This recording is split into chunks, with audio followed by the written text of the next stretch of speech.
कहते हैं भावना में भाव ना है तो भावना बेकार है, और भावना में भावना है तो भव से बेड़ा पार है। भावना में, हमारे भाव में भाव ना है, नहीं है तो भावना बेकार है, हमारे भाव बेकार है। और भावना में भावना है, भाव में भाव है तो भव से बेड़ा पार है। ऐसा नहीं है कि घर में आरती नहीं करो, धूप दीप नैवेद्य नहीं करो, अर्चन पूजन बंदन नहीं करो, करिए।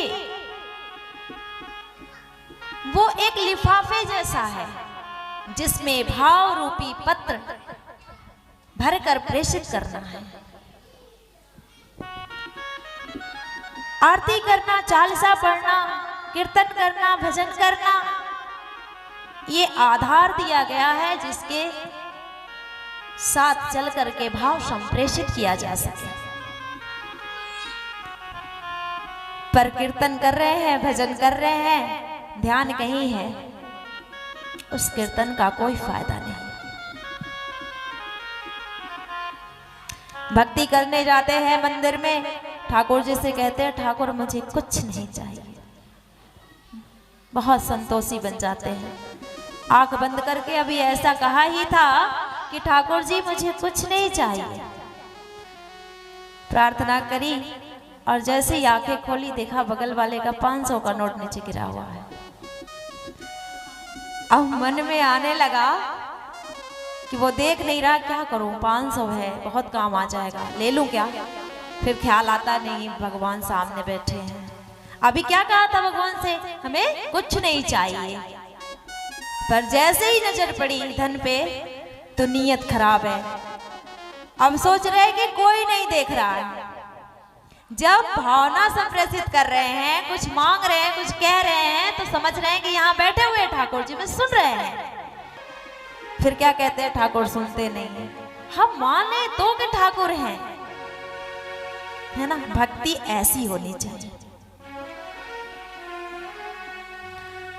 दूसरा शब्द है ग। ग से ज्ञान।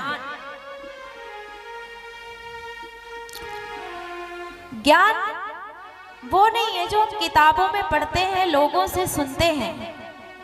ज्ञान तो चरित्र है, ज्ञान एक स्वभाव है। गीता में भगवान कहते हैं नैनम छिन्दन्ति शस्त्राणि नैनम दहति पावक न चैनम क्लदयन्त्यापो न शोषयति मारुत, कि आत्मा न काटी जाती है, आत्मा न तो सुखाई जाती है, न तो पानी में भिगाई जा सकती है, आत्मा तो अजर अमर है।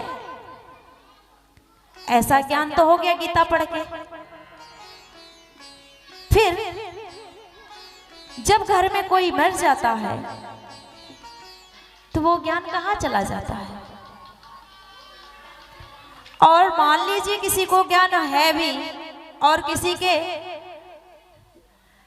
शरीर छोड़ने के बाद उसे रोना नहीं आया, वो मान लिया, अंदर से ज्ञान हो गया कि नैनम छिन्दन्ति शस्त्राणि, आत्मा को तो कुछ नहीं हो सकता, वो अजर अमर है।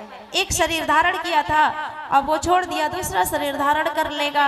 अगर ऐसा ज्ञान करके वो नहीं रोता तब भी अगल बगल वाले क्या कहेंगे, देखो उसके घर का परिजन चला गया और वो रो नहीं रहा, उसको भी लोग बुरा मानेंगे। मतलब ज्ञान है, वो ज्ञान चरित्र में उतार नहीं सकता, और ऐसे ज्ञान का कोई फायदा नहीं।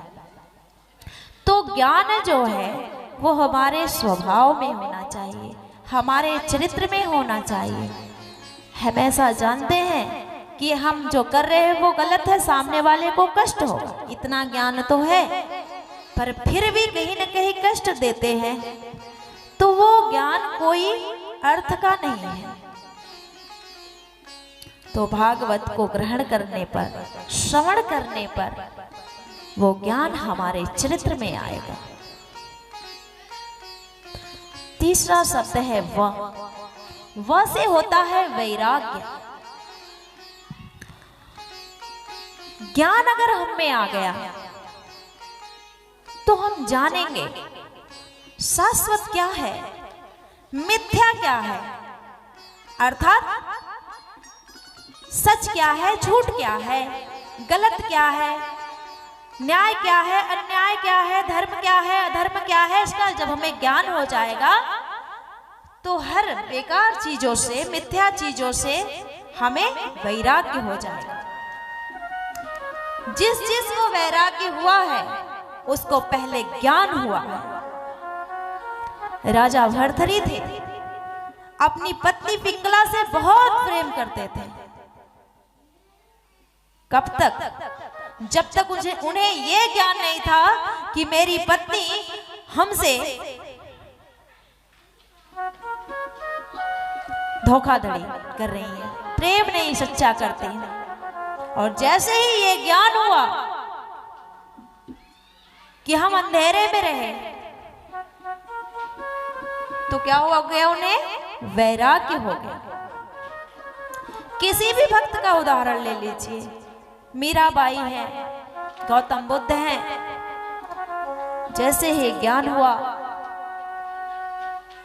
कि यह संसार झूठा है, संसार बनाने वाला ही एकमात्र सच्चा शाश्वत है, उन्हें वैराग्य हो गया। अगर हमें किसी चीज से स्पृहा है, नहीं छोड़ पा रहे हैं, वैराग्य नहीं हो पा रहा है, तो मान लीजिए कि अभी हमें ज्ञान ही नहीं हुआ है। जिस दिन ज्ञान हो जाएगा उस दिन वैराग्य आ जाएगा। चौथा शब्द है त्याग। तो जब त्याग का सवाल आता है तो मन में एक भाव उठता है कि आखिर क्या त्यागें, ग्रहण करने योग्य क्या है, त्यागने योग्य क्या है। मन में उठता है ना, कहते हैं कि त्याग आना चाहिए जीवन में। बड़े बड़े संत होते हैं, महात्मा होते हैं, हमारे गुरुजन होते हैं, हमारा शास्त्र ये कहता है कि जीवन में त्याग होना चाहिए। पर कभी कभी जब हम एकांत में बैठकर मनन करते हैं तो एक प्रश्न बनता है कि आखिर क्या त्यागें। तो कहते हैं कि व्रज के पत्ते पत्ते पर, लता पता पर श्री किशोरी जी ने एक ही बात कही है कि तजियो हरि विमुखन को संग। किसका क्या त्यागना है? जो हरि से विमुख है, जो परमात्मा से प्रीति नहीं करता। सिर्फ एक त्याग करो, बाकी जो त्यागने योग्य चीजें होंगी वह स्वतः त्याग होता चला जाएगा। क्योंकि